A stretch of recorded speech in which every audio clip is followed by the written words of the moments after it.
बहुत पैसा है, लेकिन वो सैर करने कहीं बाहर नहीं जाते। हर खातून तो को देख के मुझे शर्म आ जाती थी कि यार इसने मुझे बहुत बड़ा सबक दिया। यकीन करें जिस होटल में जाते थे, अगर उन्हें पता चला ये पाकिस्तानी है, वो हमारे बैगेज उठा लेते थे। ये नहीं कि लोडर उठा लेते थे, मैनेजर उठा लेता था।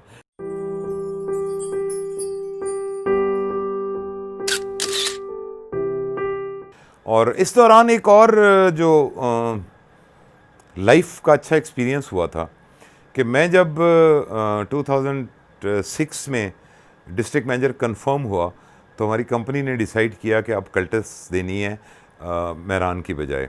तो मैं बड़ा हंसता था दोस्तों को कि मेरी वजह से आपके मज़े हो गए। फिर 2006 में डिसाइड हुआ कि जी पीसी बुरबन नहीं, पीसी बुरबन भी एक मीटिंग होगी, लेकिन एक फॉरेन टूर हुआ करेगा एनुअली। तो मैं अब भी उन्हें कहता होता हूँ, मैं कहा आप तो लोकल थे, मैंने आके आपको बाहर की सैर करवा दी। तो लकीली वो मेरे दौर में शुरू हुआ। वो भी बड़ा एक्सपोजर होता है आपका वीएन आपका वो बहुत बढ़ता है, ब्रॉड माइंडेडनेस आती है जब आप बाहर जाते हैं, आप कल्चर देखते हैं। तो मुझे 3 दफ़ा इत्तफाक हुआ थाईलैंड जाने का, बैंकॉक, पताया, फुकेट। वो बड़ा अब लोगों का कल्चर देखते हैं, उनकी चीज़ें देखते हैं। मलेशिया हम गए, मुझे मलेशिया अभी तक नहीं भूलता कि वहाँ के लोग बहुत ज़्यादा पोलाइट, स्लो बात करना, पोलाइट बात करना और कोऑपरेटिव, गाइड करना। कहाँ जाना है आप किसी से पूछ लें कि फ़लाँ जगह जाना है, हमने ट्विन टावर्स देखने हैं, हमने कोई और जगह देखनी है, तो आपको बड़ा प्यारा गाइड करेंगे। तो बड़ा हौसला, सब्र। इसके अलावा बहुत अच्छी चीज़ें थी। मुझे याद है कि कुआलालंपुर में हम एक जगह खड़े थे, मैंने आदतन सिगरेट सुलगाई और मैंने अपने स्टाइल से उसको फेंका। अब फेंक के मुझे उस वक्त तक आइडिया नहीं हो रहा था, हमारा शायद दूसरा दिन था, हम JW मैरियट में ठहरे हुए थे, तो उसके इर्द गिर्द बड़ी सराउंडिंग बहुत प्यारी थी। तो एक मलेशियन खातून आई, उसने जाके सिगरेट उठाया, सिगरेट उठा के उसने डस्टबिन में उसको पहले बुझाया, फिर उसने फेंका, फिर उसने मेरी तरफ देख के बड़ी स्माइल दी और चली गई। यकीन करें कि मैं अगले जो हमारे 15 दिन थे, मुझे यही लगता था, वो चूँकि उनकी शक्लें भी मिलती हैं, चाइनीज़ मलेशियन एक जैसे होते हैं, हर खातून तो को देख के मुझे शर्म आ जाती थी कि यार इसने मुझे बहुत बड़ा सबक दिया। बजाय इसके कि पाकिस्तान होता तो मैं भी कोई ये भी कह सकता था कि यार तेनू समझ नहीं आ रही तो इतना दूर सटा है। अब उसके बाद मुझे पता चला कि जी यहाँ का कल्चर ये है कि जहाँ पे एस्ट्रे पड़ा है आप उसकी सराउंडिंग में पी सकते हैं, उससे 2 गज़ परे होकर सिगरेट नहीं पी सकते। तो मतलब उनमें पोलाइटनेस देखी मैंने, कोऑपरेशन देखा बहुत ज़्यादा। तो वो बड़े अच्छे, मेरा बड़ा प्यारा एक्सपीरियंस था। मलेशिया का बहुत प्यारा था, अबू धाबी का अच्छा था, दुबई गए हम, दुबई में भी देखा। और जो लाइफ का सऊदीया तो खैर मैं अपने तौर पे जब मैं ट्रेनी सेलमैन था तो दरमियान से एक जुनून आया था, मेरे 2 भाई बाहर होते थे कि सऊदीया जाना चाहिए। तो वहाँ जाके मुझे पता चला यहाँ पे जॉब करनी मेरे बस की बात नहीं है।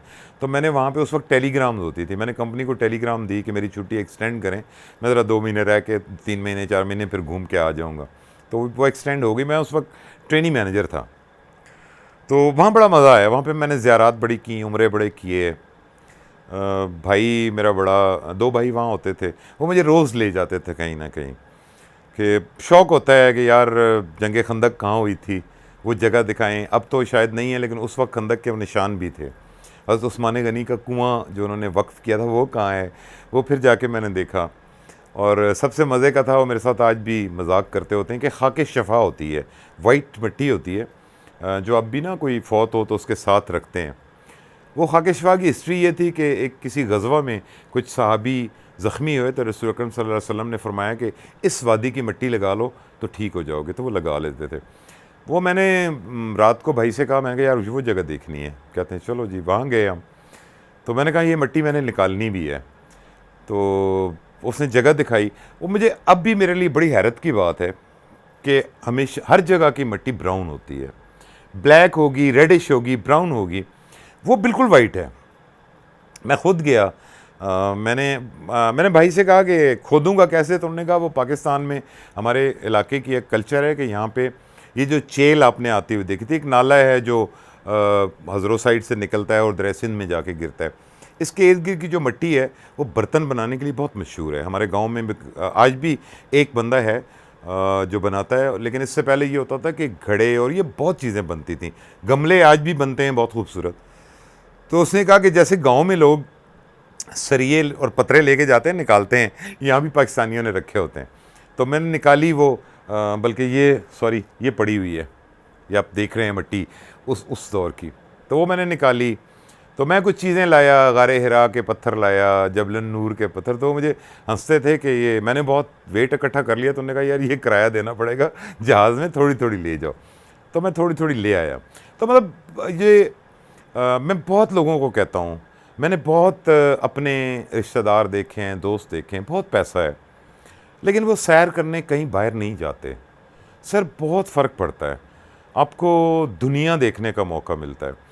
मेरा जो ज़िंदगी का एक तो मलेशिया मुझे बहुत पसंद आया। पूरा मलेशिया ग्रीन है, आपको या सीमेंटेड जगह नज़र आएगी या फिर आपको ग्रास नज़र आएगा, आपको मिट्टी नज़र नहीं आएगी।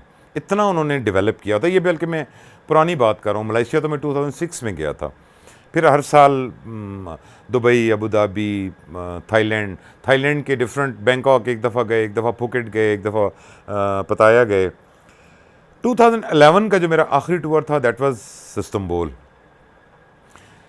मुझे आज तो अर्तुगरुल देख देख के लोगों को भी आइडिया हो गया है तुर्क कल्चर का। यकीन करें जिस होटल में जाते थे, अगर उन्हें पता चला ये पाकिस्तानी है, वो हमारे बैगेज उठा लेते थे। ये नहीं कि लोडर उठा लेते थे, मैनेजर उठा लेता था। कोई अगर लोकल ठहरा हुआ है तुर्क वहाँ पे, वो कहता नहीं give it to me, you are Pakistani. अच्छा, जो हाथ में लाता था वो हाथ के बजाय गले मिलता था। मतलब हाथ में लाते हुए अस्सलाम वालेकुम, हेलो, हाय की, उसने कहा जी are you from Pakistan, yes, फिर वो हाथ को छोड़ के गले मिलते थे। बड़ी रेस्पेक्ट है, बहुत रेस्पेक्ट है। इस्तांबुल बहुत खूबसूरत शहर भी है, ज़ाहिर हमने बड़ी सैर की वहाँ की। तो उसमें बड़ी बड़ी ख़ास चीज़ें हैं। जो अब चर्च जो है वो मस्जिद में कन्वर्ट हुआ, उसमें हमने भी उसको नमाज़ें भी हमने खैर पढ़ी थी। उस वक्त थोड़ी सी जगह होती थी नमाज़ पढ़ने के लिए। उसके साथ ही म्यूज़ियम में बहुत अच्छा रसूल सल्लल्लाहु अलैहि वसल्लम के इस्तेमाल के और सहाबा के इस्तेमाल की चीज़ें पड़ी हुई हैं अभी भी वहाँ पे। हज़रत अली रज़ियल्लाहु ताला अन्हु की जो तलवार थी वो 2 मुँह वाली, वो वहाँ भी पड़ी हुई है, मैंने भी ज़ियारत की। अल्लाह के रसूल सल्लल्लाहु अलैहि वसल्लम जो बाउल में पानी पीते थे, वो बाउल पड़ा हुआ है अभी भी वहाँ पे। तो इसके अलावा ब्लू मास्क और बहुत सी जगहें बहुत अच्छी थी।